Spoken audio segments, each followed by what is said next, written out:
Morning to all my dear students. Today I am going to explain you all subject science of class 8.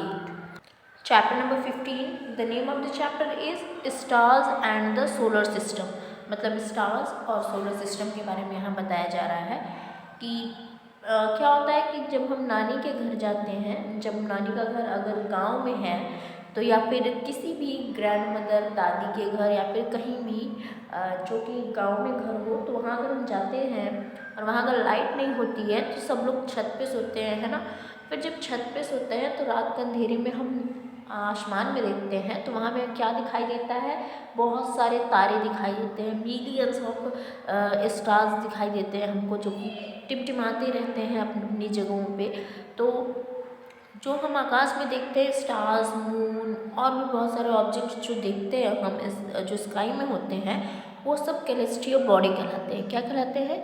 Celestial body या celestial body. Okay, तो ये सारे objects हैं, body कहिए या फिर objects कहिए, जो कि ये सब मिलकर क्या बनाते हैं, यूनिवर्स बनाते हैं और इसी यूनिवर्स में हम रहते हैं।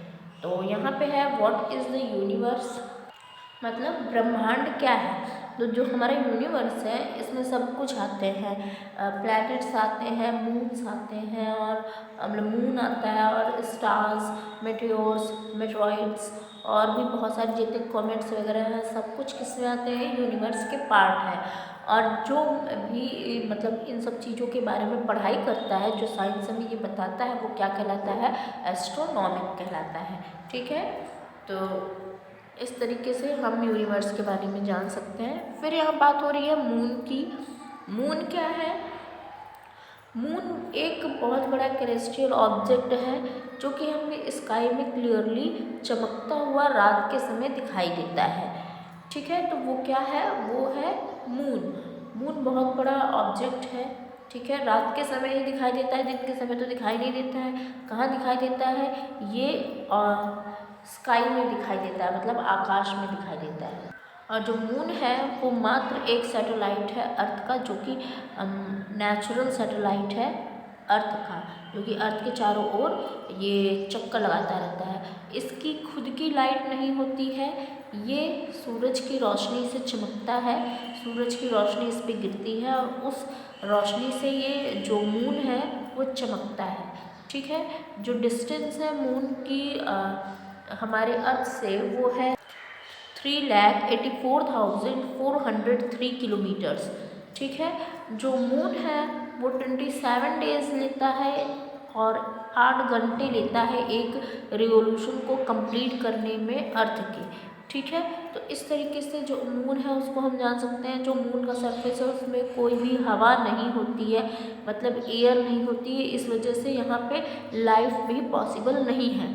जो मून का जो सरफेस है वो बना हुआ है रॉक्स से, माउंटेन से, बहुत सारे जो मतलब ज्वालामुखी है, उन सब से ये मिलकर अलग अलग डिफरेंट साइज़ के होते हैं। इन सब से मिलकर ये क्या बना हुआ है, मून का सरफेस बना हुआ है।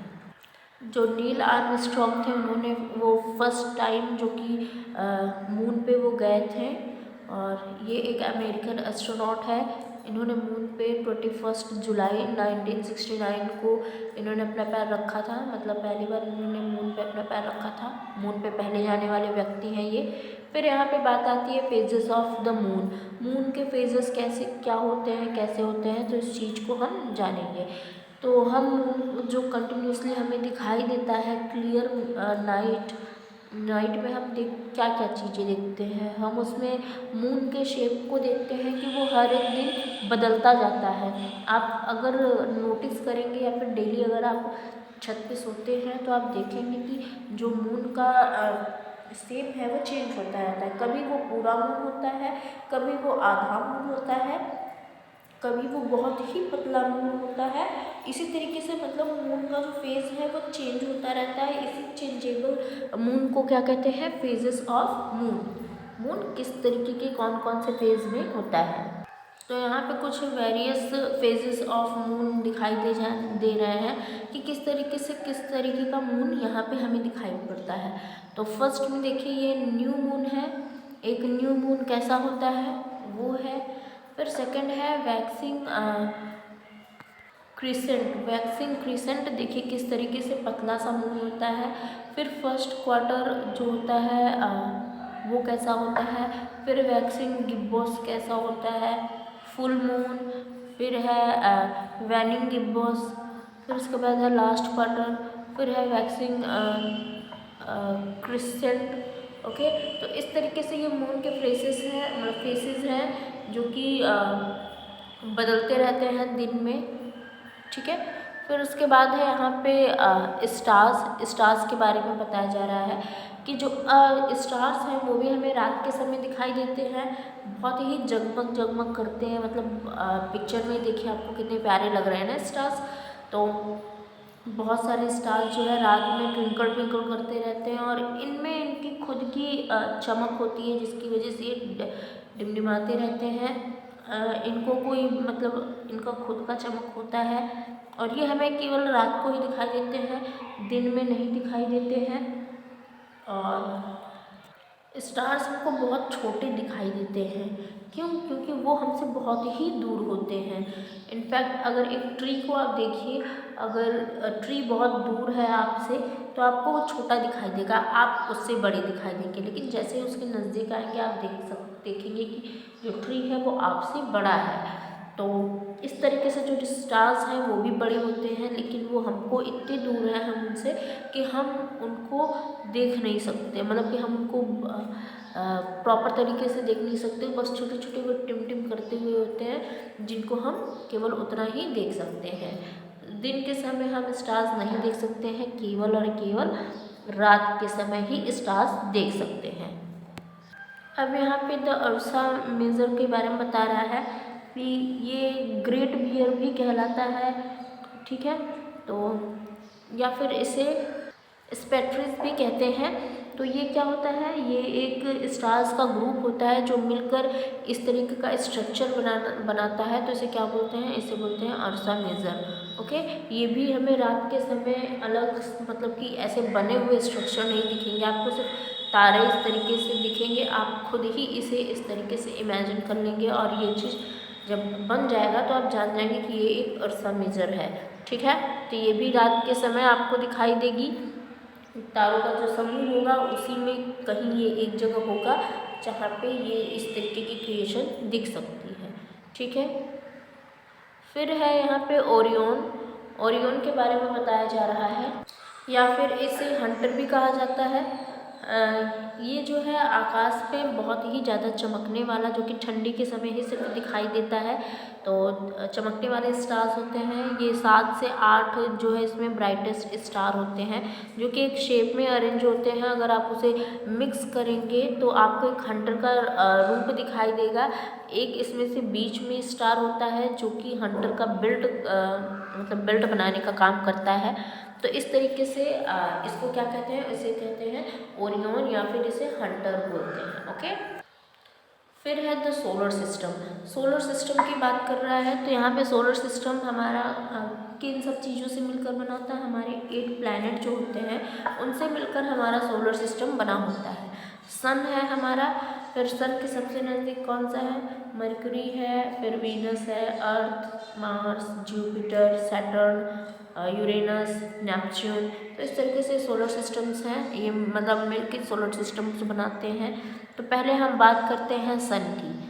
सबसे सेंटर में हमारा क्या है, सन है, और ये जो है अर्थ का सबसे क्लोजेस्ट स्टार है, क्योंकि सन भी एक स्टार माना जाता है और सन सबसे क्लोजेस्ट है हमारे अर्थ के, मतलब अर्थ का सबसे क्लोजेस्ट स्टार कौन है, सन है। जो अर्थ होता है वो हमें हीट एनर्जी देता है, सभी प्लांट्स को, ह्यूमंस को और सभी मतलब लिविंग बींग्स जितने हैं सबको हीट एनर्जी देता है, प्लस लाइट एनर्जी भी देता है, मतलब लाइट भी तो देता है और बहुत ज़्यादा यूज़फुल है उसके जो लाइट है। ठीक है, तो इसमें जो अर्थ मतलब जो सन होता है वो 2 गैसेस से मिलकर बना होता है, हाइड्रोजन और हीलियम। ठीक है, इसका सरफेस बहुत ही ज़्यादा हॉट होता है, मतलब एक आग का गोला होता है क्या, सन। ठीक है, फिर उसके बाद है द प्लैनेट्स। अब हम प्लैनेट्स के बारे में जानेंगे कि ये सारे प्लैनेट जो मरकरी, वीनस, अर्थ, मार्स, जुपिटर, सैटर्न, यूरेनस और नेपच्यून हैं, इनके बारे में हम पढ़ेंगे कि ये क्या है, कैसे हैं और क्या इनमें खूबियाँ हैं। ठीक है, अब यहाँ बात करेंगे हम मरकरी की। जो मरकरी होता है वो सबसे स्मॉलेस्ट प्लैनेट है सोलर सिस्टम का, और ये सबसे क्लोजेस्ट है सन के। मतलब इतना ज़्यादा ये क्लोजेस्ट है और ब्राइट भी है, जिसकी वजह से सन के सामने एकदम है, तो ये बहुत ज़्यादा, इतना ज़्यादा मतलब ये छोटा भी है तो बहुत अच्छे से देखा भी नहीं जा सकता है, मतलब सन के लाइट में ये छुप जाता है। ये अपने रिवॉल्यूशन को कंप्लीट करने में कम से कम 88 डेज़ लेता है। इसका कोई नेचुरल सैटेलाइट नहीं है। ठीक है, फिर उसके बाद है यहाँ पे वीनस की बात हो रही है। वीनस क्या है? ये सबसे नियरेस्ट प्लैनेट है टू द अर्थ। अर्थ का सबसे नियरेस्ट प्लैनेट है वीनस। ये एक ब्राइटेस्ट प्लैनेट है जो कि ईजिली देखा जा सकता है। जब सन सेट होता है उससे पहले 1 से 3 घंटे तक हम इसको ईस्ट साइड में, ईस्टर्न साइड में, मतलब ईस्ट वाले साइड में इसको ईजिली देख सकते हैं। किसको? वीनस को। इनफैक्ट हम देखते भी हैं तो हमें लगता है कि शायद चांद निकल आया पहले ही, तो वो चांद नहीं होता है, वो होता है वीनस। और सनसेट होने के बाद 1 से 3 घंटे हम इसे वेस्टर्न साइड पे ईजिली देख सकते हैं, और देखते भी हैं, वही हम लोग उसको कुछ और समझ लेते हैं। ठीक है, तो जो वीनस है इसका भी कोई नेचुरल सैटेलाइट नहीं है। ठीक है, अब हम बात करते हैं अर्थ की। जो अर्थ है वो मात्र एक प्लैनेट है जिस पे हमारा लाइफ पॉसिबल है। क्यों? क्योंकि यहाँ पे इन्वायरमेंट जो है वो हमारे फेवरेबल कंडीशन में है। मतलब कि यहाँ पे एयर है, ऑक्सीजन एयर है, तो मतलब उसमें गैसेस हैं, जो मतलब जो चीज़ हमको चाहिए वो सारे उसमें गैसेस हैं। प्लस यहाँ टेम्परेचर भी हम लोग के जितना हम एग्जिस्ट कर सके उस हिसाब से टेम्परेचर भी रहता है।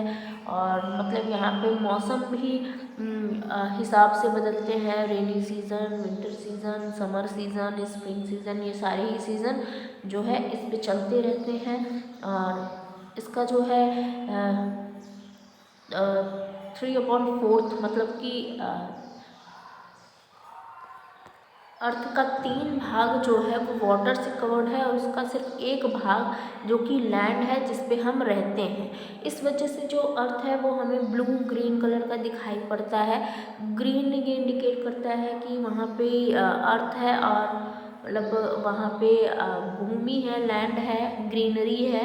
और ब्लू कलर ये रिप्रेजेंट करता है कि वहाँ पे पानी है। तो देखिए हमारा अर्थ ही ब्लू प्लैनेट की तरह दिखाई दे रहा है ना। फिर उसके बाद है यहाँ मार्स की बात करते हैं। तो मार्स देखने में ही रेड कलर का दिखाई देता है, जिस वजह से हम इसे रेड प्लैनेट कहते हैं। क्योंकि यहाँ पे आयरन ऑक्साइड जो है सॉइल में बहुत ज़्यादा प्रेजेंट होता है, जिसकी वजह से ये रेड कलर का हमें दिखाई देता है। इसके 2 नेचुरल सैटेलाइट होते हैं।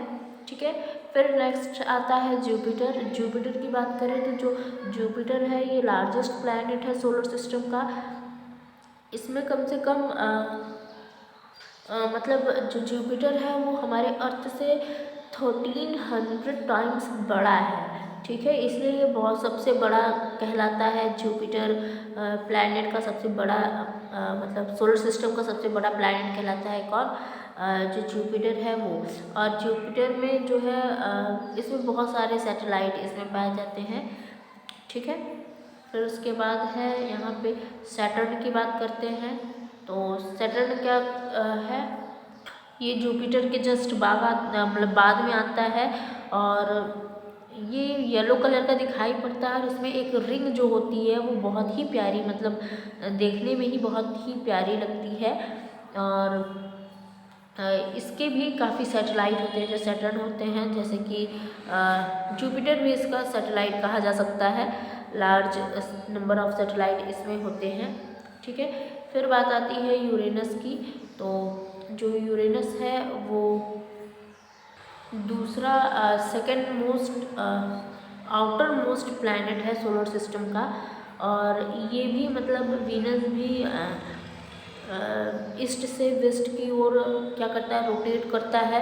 यूरेनस का जो है सैटेलाइट कितने होते हैं, इनके 27 नेचुरल सैटेलाइट हैं। नेपच्यून की बात करें तो ये सबसे फर्देस्ट प्लैनेट है सोलर सिस्टम का। ये केवल और केवल टेलीस्कोप से ही देखा जा सकता है और इसके 13 नेचुरल सैटेलाइट्स होते हैं। ठीक है, तो इस तरीके से ये हम सैटेलाइट्स के बारे में ये प्लैनेट्स के बारे में पढ़ा हमने। अब हम जानेंगे some other members of solar system. Solar system के कुछ अलग मतलब दूसरे मेंबर्स भी हैं जिनके बारे में हम पढ़ेंगे। ठीक है, जैसे एस्ट्रॉइड है। एस्ट्रॉइड जो है ये क्या है, ये गैप बनाए रखता है ऑर्बिट्स का, मतलब प्लैनेट जो है जैसे भी मार्स, जुपिटर वगैरह है, इन सब में डिस्टेंस बनाए रखता है कि सब अपने अपने स्पेस में मतलब अपने अपने प्लेस में रहें और अपना अपना रोटेशन कंप्लीट करें। तो इसे एस्ट्रॉइड बेल्ट भी कहते हैं, बेल्ट का काम करता है। ठीक है, फिर कॉमेट्स की बात होती है। जो कॉमेट होता है वो एक तरीके से पूंछ का काम होता है, मतलब ये देखिए देखने में ही लग रहा है जैसे पूंछ हो, तो टेल का काम मतलब टेल जैसा दिखाई देता है। ये कभी कभी रात में तारे टूटते हैं, जो वो है क्या है, ये एक तरीके का उसी को कॉमेट्स बोलते हैं। ये हमारे सोलर सिस्टम में आइस और डस्ट से मिलकर बने हुए होते हैं, तो इसे क्या बोलते हैं, कॉमेट्स बोलते हैं। फिर उसके बाद है नेक्स्ट ये है मेट्रॉइड्स। जो मेट्रॉइड्स होते हैं वो कैसे होते हैं, ये भी हेवनली बॉडी होते हैं जो कि रिवॉल्व करते हैं सन के चारों ओर। और जब ये अर्थ के एटमॉस्फेयर में इंटर करते हैं तो ये बहुत ज़्यादा हीट हो जाते हैं, मतलब फ्रिक्शन के कारण इसमें आग लग जाती है और उससे वो फट के गिर जाती है। मतलब टूटा हुआ ये जो तारा गिरता है, या फिर कह लीजिए जो कहते हैं छिटरी वगैरह गिरती है, वो इसी से रिलेटेड है, यही है मेटेओर्स। ओके, सॉरी ये मेटेओर्स है। अब अगली बात मतलब अगला है ये मेट्रॉइड्स। ये भी देखिए यहाँ फिगर में ही देखने पे लग रहा है कि ये भी जैसे टूटता हुआ तारा होता है उसी तरीके का ये भी है। ये मतलब एक स्विप करके तुरंत ही ये मतलब गिरता है। ये पूरी तरीके से जो है जलता नहीं है, मतलब बर्न नहीं हुआ होता है। ये जरा सा बस स्विप करता है, उसके बाद ये गायब हो जाता है, पता भी नहीं चलता ये है कहाँ। तो इस तरीके से ये चीज़ें हैं। ठीक है, फिर आर्टिफिशियल सैटेलाइट की बात हो रही है, तो जो आर्टिफिशियल सैटेलाइट है वो मैन मेड डिज़ाइन होता है। इसको किसी न किसी कारण के लिए इसको मतलब स्पेस में छोड़ा जाता है, जैसे कि कम्युनिकेशन के लिए और भी चीज़ें, जैसे कि इंडियन आर्मी के लिए बहुत सारी सैटेलाइट्स गई हैं, अर्थ की सिचुएशन के लिए सैटेलाइट्स गई हैं। सबसे ज़्यादा सैटेलाइट्स हम मतलब इंडिया की तरफ से ही गई हैं। तो बहुत सारी चीज़ों के लिए जो सैटेलाइट्स होती हैं आर्टिफिशियल, वो भेजा जाता है कनेक्शन के लिए, है ना। तो जो इंडिया का फर्स्ट सैटेलाइट था वो आर्यभट्ट था, जो कि स्पेस में भेजा गया था। तो इस तरीके से ये चीज़ें थी जो कि आपके चैप्टर में बताया जा रहा था। अब हम चलिए एक्सरसाइज करते हैं। Tick the correct option. First is the study of space, your answer is astronomy. Second is the number of natural satellite of our planet is 1. Third is the biggest planet of the solar system is, the answer is Jupiter. Fourth is the sun is a star. Fifth is India's first artificial satellite is, your answer is Aryabhat. Now filling the blanks. First is Dash was the first person to land on the moon on 21st July 1969. So answer is Neil Armstrong. Okay. Now second is the changes in the shape and size of the moon as appear from the earth is called the phases of moon. Third is Ursa Major is also called the Dash. Your answer is Great Bear. Now fourth is the comets are made of dash and dash. Your answer is ice and dust. Fifth is the sun is made of two gases dash and dash. Your answer is hydrogen, helium. Now true false. First is the moon reflects the light of its own. False. Second is the pole star is a stationary star. True. Third is the earth exists is inclined to 23.5 degree. True. Fourth is the Venus is the furthest planet, forest मतलब सबसे दूर जो planet होता है, forest planet. False. Okay. Now fifth is the comet has a long tail facing away from the sun. True. In this way your chapter is completed. You will get all the answers of the questions as your homework. So that's all for today. Thank you so much.